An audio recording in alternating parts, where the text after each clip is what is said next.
আমাদেরকে জানতে হবে কুরবানিটা কার উপর ওয়াজিব। প্রাপ্তবয়স্ক সুস্থ মস্তিষ্ক সম্পন্ন কোন ব্যক্তি যদি নিসাব পরিমাণ মালের মালিক হয় তাহলে তার উপর কুরবানি ওয়াজিব।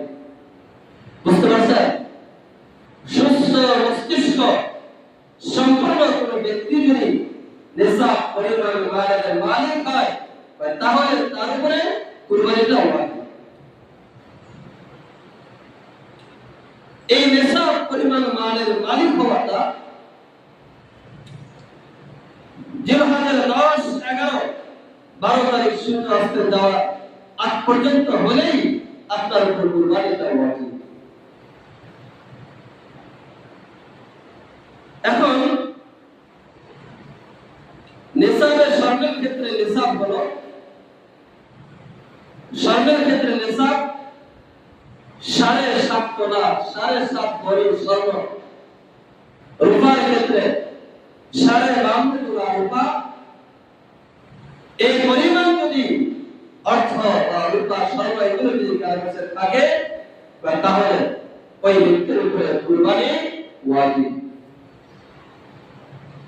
এখন মনে করেন আমার কাছে যে স্বর্ণটা আছে এটা পরিপূর্ণ নিসাব পরিমাণ নয়, আমার কাছে যে পরিমাণ রূপা আছে এটাও নিসাব পরিমাণ নয়, আমার কাছে যে টাকাটা আছে এটাও নিসাব পরিমাণ নয়।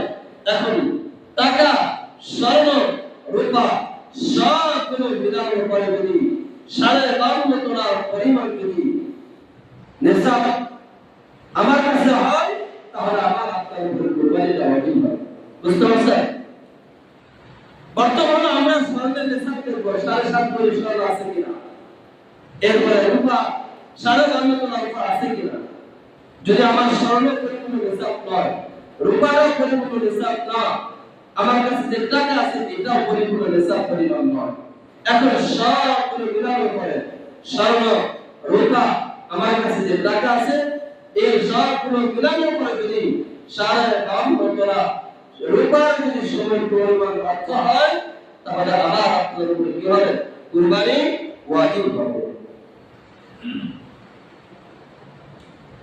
এখন আমাদের প্রশ্ন হলো নিসাবের ক্ষেত্রে কুরবানির নিসাব যাকাতের নিসাবের মতো পুরো একটি বছর অতিবাহিত হতে হবে কিনা। যাকাতের ক্ষেত্রে যেমন একটি বছর নিসাবটা পরিপূর্ণ একটি বছর অতিবাহিত হতে হয়, কুরবানির ক্ষেত্রে তেমনই কি নিসাবটাকে একটি বছর অতিবাহিত হতে হবে কিনা। না, কুরবানির ক্ষেত্রে নিসাবটা পরিপূর্ণ একটি বছর অতিবাহিত হওয়া সত্য নয়। কুরবানির নিসাবটা যদি জিলহজের 10, 11, 12 তারিখ সূর্য অস্ত যাওয়ার আগ পর্যন্ত যদি আপনি নিসাব পরিমাণের মালের মালিক হন তাহলে আপনার উপর কুরবানিটা ওয়াজিব। একজন ব্যক্তি পুরো বছর তার কাছে নিসাব পরিমাণের মালিক ছিল না, জিলহজ মাস আসার পরে 10 তারিখ আসছে, ওই দিন কাছে তার নিসাব পরিমাণের মালের মালিক হয়ে গেছে। 10 তারিখ হয় না, 11 তারিখ হয়েছে, তার উপর কুরবানি ওয়াজিব।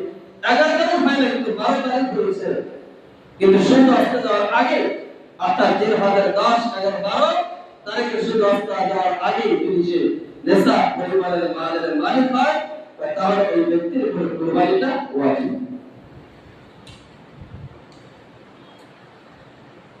এখন নাবালক সন্তানের ক্ষেত্রে অনেক নাবালক সন্তান আছে যারা নিসাবের মালিক, নিসাব পরিমাণ সম্পদের মালিক। এখন সেই নাবালক সন্তানের উপর কুরবানি ওয়াজিব কিনা, নাবালকের পক্ষ থেকে যদি বৈভব আদায় করে তাহলে কুরবানি হবে কিনা। তাহলে সর্বপ্রথম আমরা জানবো নাবালক সন্তান যদি নিসাব পরিমাণ মালের মালিক হয় তাহলে তার উপর কুরবানি ওয়াজিব না। সুস্থ মস্তিষ্কহীন কোন ব্যক্তি যদি নিসাব পরিমাণের মালের মালিক হয় তার উপর কুরবানি ওয়াজিব না। এখন নাবালক সন্তানের পক্ষ থেকে যদি তার বাবা যদি কুরবানি করে দেয় তাহলে কুরবানিটা আদায় হয়ে যাবে। এই কাজটা করা বাবার জন্য হলো মুস্তাহাব, এটা বাবার জন্য জরুরি না, ওয়াজিব নয়, এটা বাবার জন্য কি মুস্তাহাব কাজ। কোন ব্যক্তি যদি তার বাড়ি থেকে তার অচেনা মাকাম থেকে যদি সফরের জন্য যদি সে রওনা হয়, 48 মাইল দূরত্ব যাওয়ার জন্য সে বাড়ি থেকে রওনা দিয়েছে, অথবা আমরা রাস্তার পাশে যে কিলো দেখি, এই কিলো অনুযায়ী 78 কিলো পরিমাণ যদি সে দূরত্ব যাওয়ার জন্য সে বাড়ি থেকে বের হয়ে যায়, তাহলে এই মুসাফির ব্যক্তির উপর কুরবানি কি না? ওয়াজিব না। এরপরে আসুন, দরিদ্র ব্যক্তি যদি কেউ কুরবানি যার উপর ওয়াজিব না, এবং দরিদ্র ব্যক্তি যদি কুরবানির পশু ক্রয় করে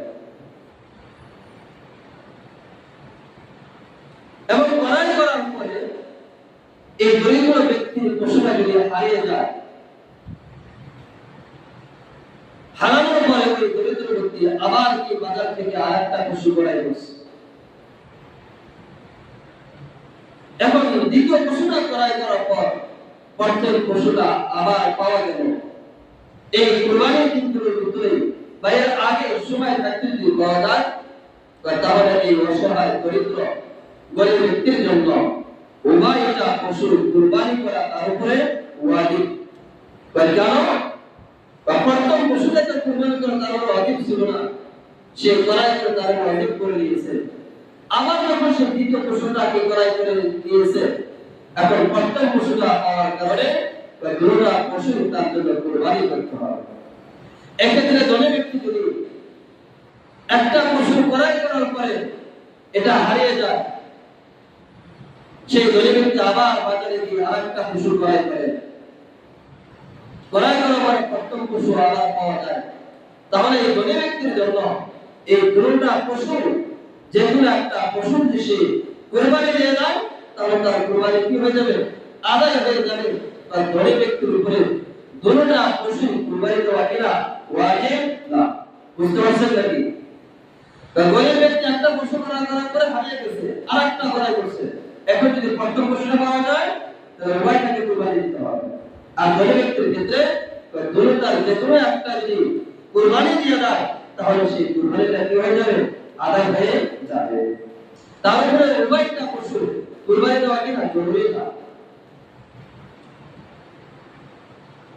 আরেকটি মাসালা, ওয়াজিব কুরবানি কোন ব্যক্তি যদি কুরবানির দিনগুলোতে দিতে না পারে,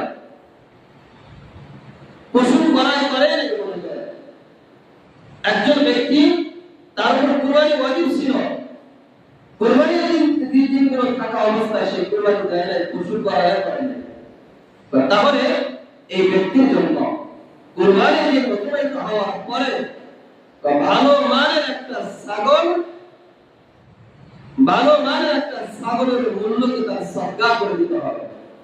একটু খেয়াল করে শুনেন, একজন ব্যক্তির উপর কুরবানি ওয়াজিব ছিল, কিন্তু সে পশু ক্রয় করে নাই, কুরবানির দিনগুলো অতিবাহিত হয়ে চলে গেছে, এখন অতিবাহিত হয়ে চলে যাওয়ার পরে এই ব্যক্তির জন্য এখন করণীয় কি? বা এই ব্যক্তির জন্য মাসালা হলো, একটা ভালো মানের ছাগলের মূল্যকে সেটা সদকা করে দিতে হবে। আর যদি কুরবানির পশু কোন ব্যক্তি কুরবানির দিনগুলো থাকা অবস্থায় ক্রয় করেছে, কিন্তু কোন কারণবশত পশু কুরবানি দিতে পারে না, খেয়াল করেন, প্রথম সে পশু ক্রয় করছিল না, কুরবানি দেয়নি।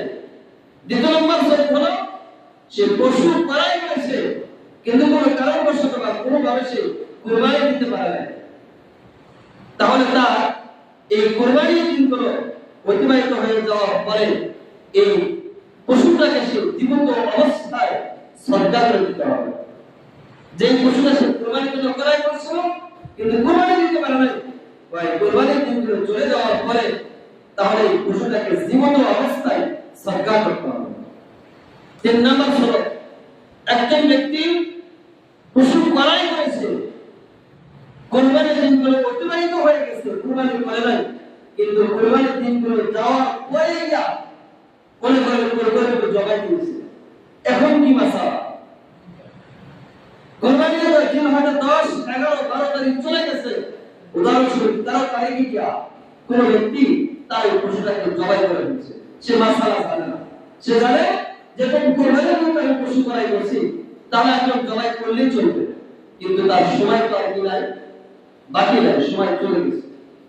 এখন এই পশু কিন্তু যে পশুর কি হুকুম, জবাই কিন্তু পশুর কি হুকুমটা, এখন এই জবাই কিন্তু পশুটাকে আপনি যখন এটাকে চামড়া শুনানো হবে, শুনানোর পরে এটা পুরা গোশতকে একটা ওজন দিবে, ওজন দেওয়ার পরে এখন এই গোশতের মূল্যটা যদি ওই জীবিত প্রাণীর মূল্য সমপরিমাণ হয়, তাহলে এই গোশতটা সরকার করে দিলে চলবে, কোনো সমস্যা নাই। আর যদি গোশতের মূল্যটা যদি জীবিত প্রাণীর মূল্য থেকে কম হয়, তাহলে ওই কম মূল্যটা তার আরো ভর্তুকি দিয়ে সরকার করে দিতে হবে। উদাহরণ দিয়ে বুঝলেন, একজন ব্যক্তি 20,000 টাকা দিয়ে একটা পশু ক্রয় করেছিল, কোরবানির দিন কোনো যাওয়ার পরে সে পশুটা জবাই করছে, এবং জবাই করার পরে যে গোশতটা হয়েছে, এই গোশতটার বাজার মূল্য অনুযায়ী 18,000 টাকা, তাহলে কয় হাজার টাকা কম হয়ে যাবে? 2,000 টাকা। তাহলে ওই ব্যক্তির জন্য এই 18,000 টাকার গোশতটা সরকার করতে হবে, এর সাথে আর 2,000 টাকা কি করতে হবে? সরকার করে দিতে হবে। বুঝতে পারছেন? কুরবানির পশু যদি কুরবানির দিনগুলোতে জবাই করতে না পারে, দিনগুলো অতিবাহিত হওয়ার পরে যদি জবাই করে, তাই জবাই করার পরে ওই পশুর গোশতগুলো যদি যে মূল্যটা পশুকে করাই হয়েছিল এটা যদি সমপরিমাণ হয়, তাহলে শুধু গোশত সরকার করে চলবে। আর যদি গোশতটা যদি জীবিত প্রাণীর সমপরিমাণ মূল্য না হয়, যে পরিমাণ মূল্য কম হবে ওই পরিমাণ মূল্য ভর্তুকি দিয়ে গোশতের মূল্যটাকে সহজ করতে হবে, সদকা করে দিতে হবে।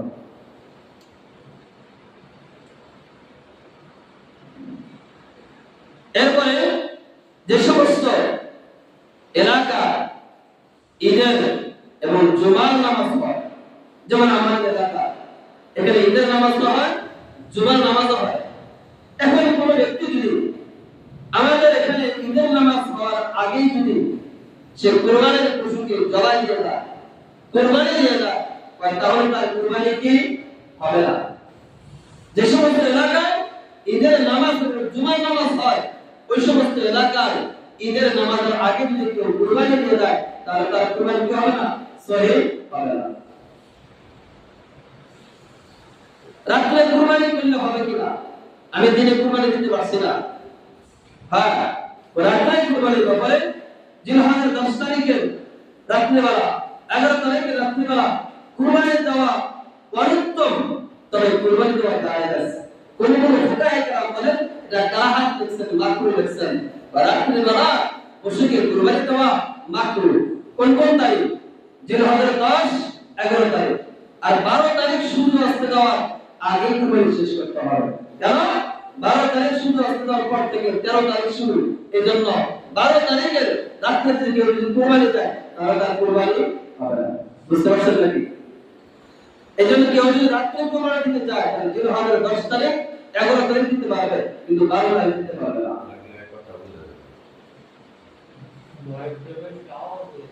হ্যাঁ, তাহলে আপনার বলেছে যে আপনার যদি কুরবানির পশুটা যদি কেউ যদি রাত্রিবেলা কুরবানি দিতে চায়, এখন বোঝা যাচ্ছে নাকি? এখন বোঝা যাবে? আচ্ছা, কুরবানির পশুটা যদি কেউ রাত্রে কুরবানি দিতে চায়, আপনি দিনে দিতে পারছেন না, তাহলে আপনি রাত্রে কুরবানি দিলে কুরবানি হবে না। কুরবানি কয়দিন দেওয়া যায়? 3 দিন, 10 তারিখ, 11 তারিখ আর 12 তারিখ। 10 তারিখে রাত্রি দিলেও কুরবানি চলবে, 11 তারিখে রাত্রি দিলেও কুরবানি চলবে, কিন্তু 12 তারিখে সূর্য অস্ত যাওয়ার পরে কুরবানি দিলে আর কুরবানি চলবে না। তাহলে 12 তারিখে সূর্য অস্ত যাওয়ার আগেই কুরবানি কি করতে হবে? শেষ করতে হবে।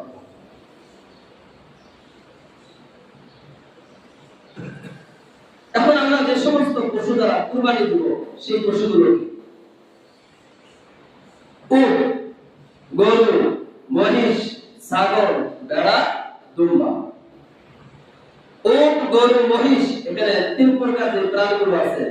উট, গরু, মহিষ, এই 3টা প্রাণীর ক্ষেত্রে 2 ভাগে বিভক্ত। শুধু উটের ক্ষেত্রে হলো 5 বছর। 5 বছর যদি একদিনও কম থাকে উট দ্বারা কি হবে না, কুরবানি চলবে না। গরু এবং মহিষের ক্ষেত্রে যদি 2 বছরের একদিনও কম থাকে তাহলে কুরবানি চলবে না। ছাগল ভেড়া দুম্বার ক্ষেত্রে 1 বছর, কয় বছর? 1 বছর পর্যন্ত হতে হবে, তাহলে কুরবানি চলবে। হ্যাঁ, তো এই জায়গায় একটা সার আছে ভেড়া এবং দুম্বার ক্ষেত্রে 6 মাসের কম হলে হবে না। একটা ভেড়া বা দুম্বার 6 মাস পূর্ণ হয়েছে, কিন্তু দেখাশোনা 1 বছর ভেড়া বা দুম্বার সমপরিমাণ দেখা যায়, তাহলে ওই ভেড়া বা দুম্বার ক্ষেত্রে এতটুকু সার আছে 6 মাস বয়সে যদি দুম্বা বা ভেড়াটা 1 বছর ভেড়া দুম্বার সমপরিমাণ দেখা যায়, তাহলে সেটা দ্বারা কি দেবে, কুরবানি দেওয়া যাবে। এরপর আসলে শরীকানার বিষয়, আমরা কোন পশুতে কয়জন করে শরীক হতে পারবো? ও গরু মহিষ এই 3 প্রকার প্রাণীর ক্ষেত্রে আমরা সর্বোচ্চ 7 জন পর্যন্ত কি হতে পারবো, শরীক হতে পারবো।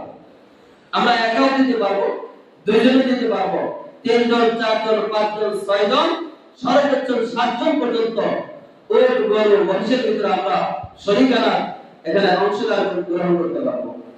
আর বাকি 3 প্রকার প্রাণী ছাগল ভেড়া দুম্বার ক্ষেত্রে শুধুমাত্র একজন ব্যক্তির পক্ষ থেকে কি দিতে পারবে, কুরবানি দিতে পারবে, এর চেয়ে আর বেশি শরীক করা যাবে না। এখন কুরবানির গোশত বন্টন করার ব্যাপারে, কুরবানির গোশত আমরা উত্তম তরিকা যেটা গরিব যারা কিছু গোশত পায়, সেই ক্ষেত্রে আমরা আসলে গোশতকে বন্টন করে নিজেও খাবো, আত্মীয় স্বজনদেরকে দেবো, গ্রামের ভিতরে সমাজের ভিতরে যারা অসহায় দরিদ্র যারা আছে সেটাকেও আমরা কি করবো, দিব। একটা মাসালা আছে জায়গায়, এটা অন্য সময় বলি, কিন্তু দেখা যায় মাসালাটা বলার কারণে আমরা সময় করে যে আমরা কি বলতে শুরু করে দেই, কি কারণ আমরা তো মাসালা শুনে আসছি, কুরবানির গোশত যদি আমরা কাউকে না দেই এরপর আমাদের কি কুরবানি হবে? তাহলে আপনি কি মনতা করলেন, এক পর্যায়ে বোঝা যায় আপনি শুধু গোশত খাওয়া নিয়ে দিয়েছেন, এলাকার ভিতরে যারা গরিব আছে তাদেরকে দিলেন না, যারা আত্মীয় আছে তাদেরকে দিলেন না, আপনার গোশত কম হবে বিদায় না, আপনি উত্তম পন্থা অবলম্বন করে নিজেও খায়, আত্মীয় স্বজনদেরকে দিলেন এবং অসহায় দরিদ্র যারা আছে তাদেরকে আপনি দিয়ে খায়। আরেকটি মাসালা শরীকদের মধ্যে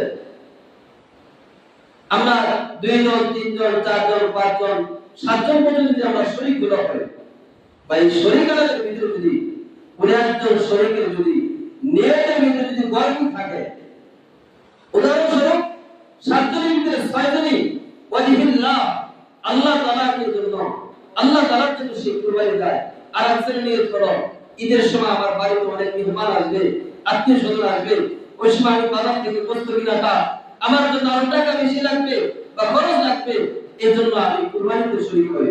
তবে ব্যক্তির নিয়তটা কিসের? গোশত খাওয়া না, গোশত খাওয়ার জন্য, আত্মীয় স্বজন মেহমানদেরকে বিদায় করার জন্য। ভাই 7 জনের ভিতরে যদি একজন ব্যক্তির নিয়ত যদি গয়নি থাকে আল্লাহ তাআলার জন্য না হয়, তাহলে এই 7 জনের ভিতরে একজনের কুরবানি হবে না। বাকি 6 জনের মনে করেন অনেক খালেস নিয়ত শুধু আল্লাহ তাআলাকে রাজি খুশি করার জন্য, একজন ব্যক্তির ভিতরে গয়নি, তাহলে কি হবে না, কুরবানি কারো হবে না।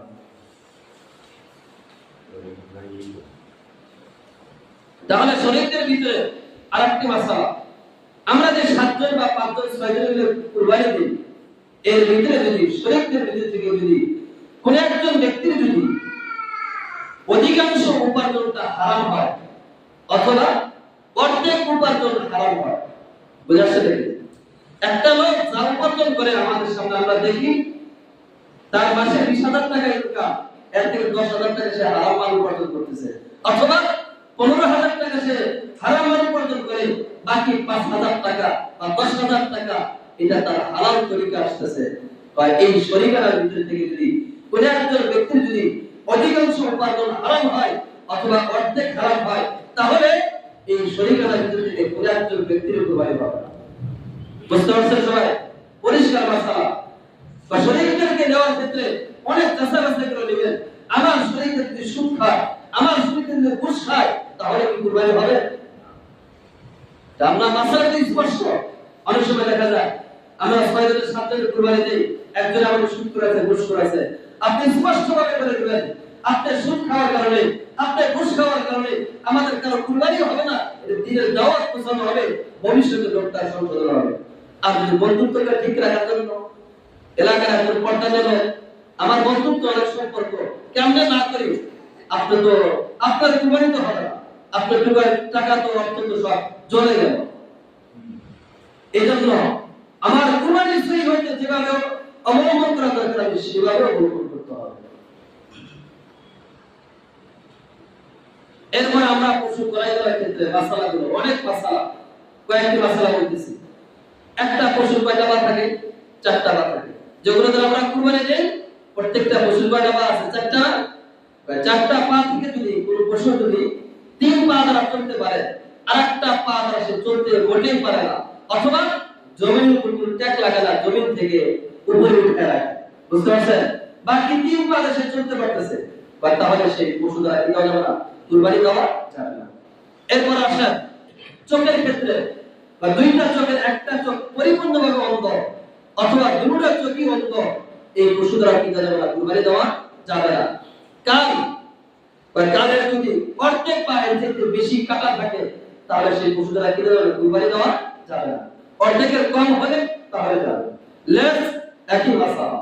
এরপর আসে সিংহের ক্ষেত্রে, কিছু প্রাণী আছে দেখা যায় অনেক সময় একটা প্রাণী আরেকটা প্রাণীর সাথে আপনার ঝগড়া করতে গিয়া একেবারে মন থেকে একেবারে মগজ থেকে শিংটা উঠে যায়, বা যেই শিংটা মন থেকে উঠে যাওয়ার কারণে পশুর মস্তিষ্কে ক্ষতি ধারণ করে, বা সেই পশু দ্বারা কুরবানি দেওয়া যাবে না। আর তবে যদি শিংয়ের উপরে একটু বেঁকে গেছে বা শিং ফেটে গেছে, মূল ঠিক আছে, মূল গোড়া ঠিক আছে, তাহলে সেই পশু দ্বারা আবার কি যাবে, কুরবানি দেওয়া যাবে। যে সমস্ত প্রাণীর দাঁত নাই, একেবারে সম্পূর্ণ দাঁত নাই, একটা দাঁতও নাই, অথবা যে দুই একটা দাঁত আছে, এই দাঁতের মাধ্যমে সে তার খাবার গুলো সে চাবিয়ে খেতে পারে না, তাহলে সেই পশু দ্বারা কি যাবে না, কুরবানি দেওয়া যাবে না। কমাস কম যে পশু তার দাঁত দিয়ে চাবিয়ে তার খাবার খেতে পারে এমন দাঁত থাকতে হবে, এমনই থাকতে হবে, বুঝতে পারছেন?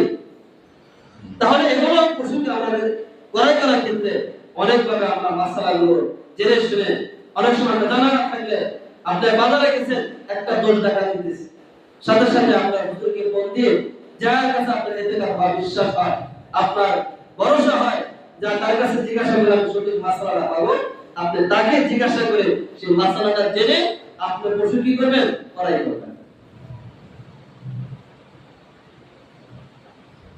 এরপর আসেন গর্ভবতী পশু দ্বারা আমরা কুরবানি দেওয়া জায়েজ কিনা। হ্যাঁ, গর্ভবতী পশু দ্বারা কুরবানি দেওয়া জায়েজ। এখন এরপরে মাসালা শুনেন। এখন গর্ভবতী পশু দ্বারা কুরবানি দেওয়া জায়েজ আছে না জায়েজ না? তো এই ক্ষেত্রে আমাদের মানবতা কি শিক্ষা, যে গর্ভবতী পশু একেবারে ডেলিভারির সময় হয়ে যেতেছে, হ্যাঁ, বা কাছে গেছে, 2-1 মাস বাকি আছে, এই পশু দ্বারা কুরবানি আমরা কিভাবে দিই? কিন্তু মানবতা বাধা দেয়, কিন্তু শরীয়তে বলে জায়েজ আছে, তবে আপনার না করাটাই কি উত্তম, ঠিক আছে? এখন আমি যদি কুরবানি দিয়ে দেই তখন কি হলো, ওই গর্ভবতী আপনার গরুর পেট থেকে যদি বাচ্চাটা জীবিত বের হয় তাহলে কি হলো, এক নম্বর হলো ওই পশুটাকে জবাই করে দিয়ে ওই গাভীর বস্তুর সাথে সে খেতে পারবে। আর যদি অনেকে তবিয়তে মেনে নেয় না, তখন ওই বাচ্চাটা জীবিত হলে ওই বাচ্চাটাকে সদকা করে দেবে। আর যদি মৃত্যু বের হয় তাহলে সেটা ফেলে দিয়ে বাকি ওই গরুর বস্তু তারা কি করতে পারবে, খাইতে পারবে। বুঝা যাচ্ছে নাকি? তাহলে গর্ভবতী প্রাণী দ্বারা পশু দ্বারা আপনার কুরবানি দিতে পারবে।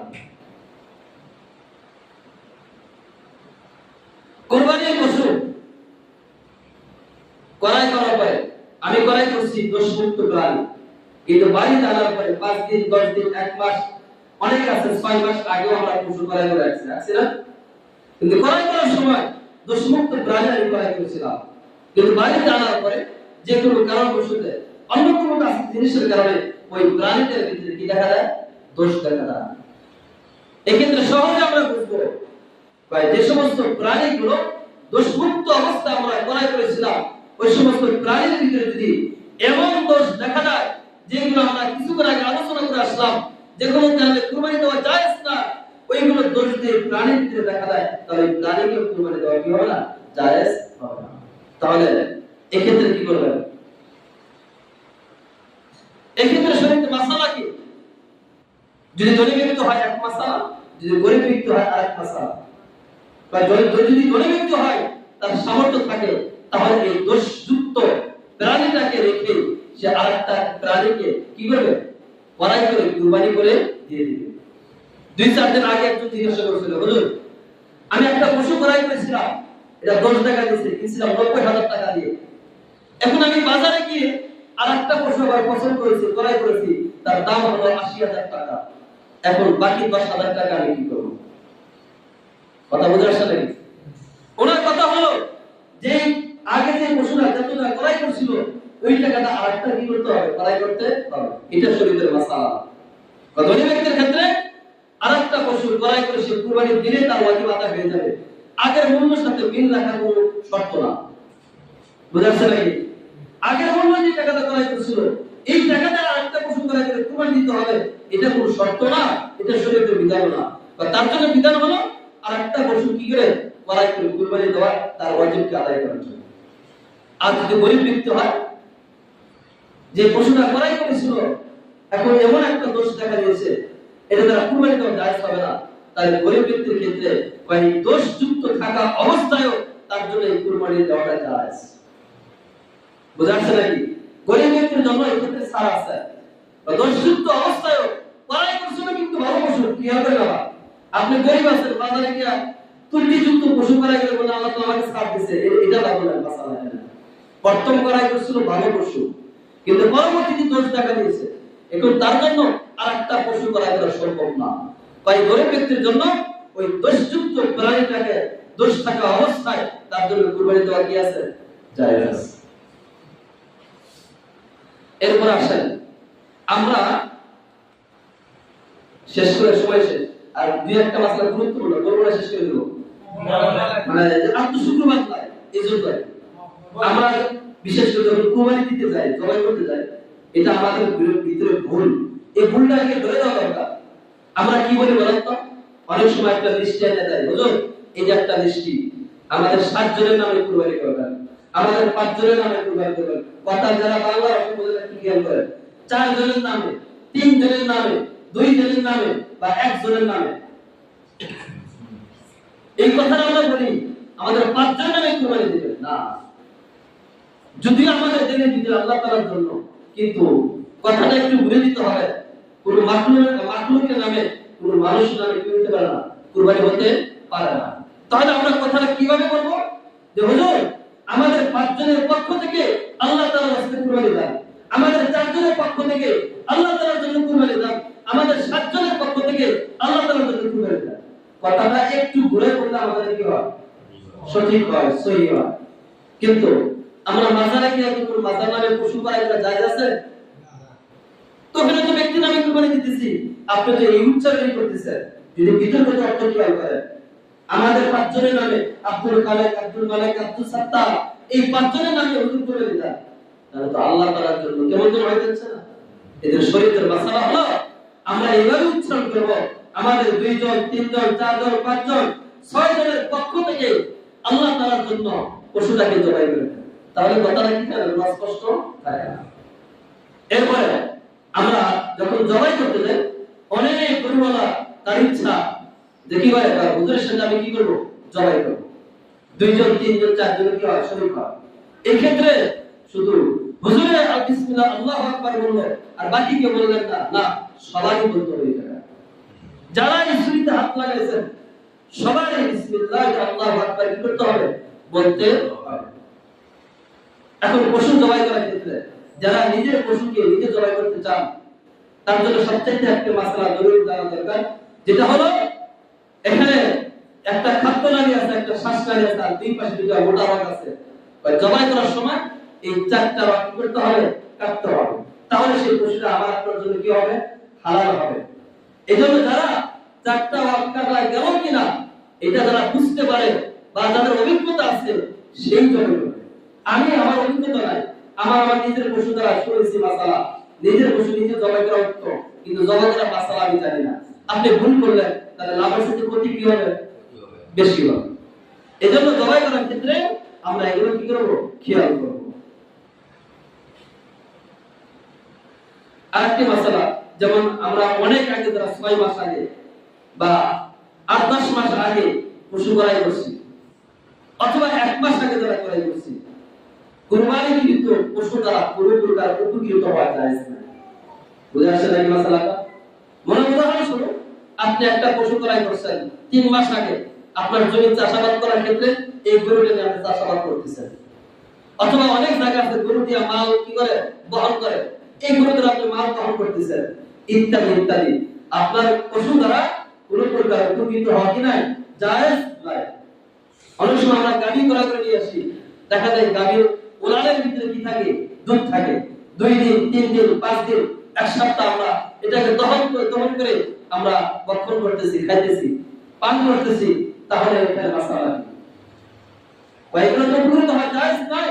তবে যদি পশুর ক্ষেত্রে যদি দেখা যায় এই পশু যদি দুধ গ্রহণ না করা হয়, তাহলে পশুটা অনেক কি হবে? কষ্ট হবে। অনেক ক্ষেত্রে আছে ঠান্ডা পানি যদি দিয়ে দেন, তাহলে দুধের স্পিডটা কমে যায়, দুধ আসা বন্ধ হয়ে যায়, পশুরা কি পায়? আরাম পায়। এখন যে বরং যদি ঠিক না হয়, তাহলে তাদের দহন করতে হবে। এর দহন করার পরে এটা আপনি কি করবেন? ফালাই দেবেন? না। বা দহন করার পরে যদি এটাকে সরাসরি আপনি দুধকে সৎকার করে দেন, তাহলে তো ভালো, আলহামদুলিল্লাহ। আর যদি নিজে খেয়ে ফেলেন, আপনি মাসালা জানেন না, আপনি দুধ পান করছেন, খেয়ে ফেলছেন, এখন শরীরের মাসালা কি? শরীরের মাসালা হলো এই যে পরিমাণ দুধ খেয়েছেন, উদাহরণস্বরূপ আপনি 2 লিটার দুধ পান করছেন, এখন বর্তমানে বাজারে মূল্য কত? 70 টাকা করে। তাহলে 70 টাকা না 140 টাকা আপনার সরকার করে দিতে হবে। বুঝা যাচ্ছে নাকি? এক কানি জমি চাষাবাদ করতে 300 টাকা লাগে, আপনি কুরবানির পশু দ্বারা চাষাবাদ করেছেন, তাহলে ওই 300 টাকা সরকার করতে হবে। বুঝছেন নাকি? বা যে পরিমাণ আমি এখান থেকে উপকৃত হচ্ছি, এই পরিমাণ মূল্য টাকাকে কি করতে হবে? সরকার করে দিতে হবে। আরো মাসালা আছে, যদি কারো কোনো জায়গায় সমস্যা আটকে যায়, ওই জায়গায় গিয়ে কি করবেন? জিজ্ঞাসা করবেন। ঠিক আছে ইনশাআল্লাহ? সময় থাকলে নামাজের, ঈদের নামাজের নিয়তগুলো কেমন হয় না বলতাম, কিন্তু সময় নাই, এটা ঈদগাহ ইমাম সাহেবের দায়িত্ব আছে। ঠিক আছে না? ওইখানে আপনারা জানতে পারবেন। সংক্ষেপে বলতেছি, আমরা অতিরিক্ত কয় তাকবীর বলবো? 6 তাকবীর। প্রথম তাকবীর পরে আল্লাহু আকবার হাত দ্বারা আমরা কি করি? সালাম পড়ি না? এরপরে 3 তাকবীর পরে সূরা কিরাত ইত্যাদি পরে রুকু যাবে, সিজদা যাবে, এক রাকাত শেষ। দ্বিতীয় রাকাতে গিয়ে আগে কি করবে? সূরা কিরাত করবে, এরপরে কি আল্লাহু আকবার, আল্লাহু আকবার 3 তাকবীর পরে চতুর্থ তাকবীর করে রুকু চলে যাবে। বুঝাচ্ছেন? এরপর নামাজ শেষ করবে। এরপর ইমাম সাহেব, ইমাম সাহেব আরো বিস্তারিত ভাবে বলে দেন। না বলে আপনি বলতে বলবেন, মানুষ বলে কি বলে না। ঠিক আছে? অনেক সময় দেখে মানুষ বছরে 2 একবার নামাজ পড়ে, নামাজ ভুলে যায়। ঈদগাহ দাঁড়ালে পাশাপাশি যদি সাধারণ মানুষ দাঁড়ায়,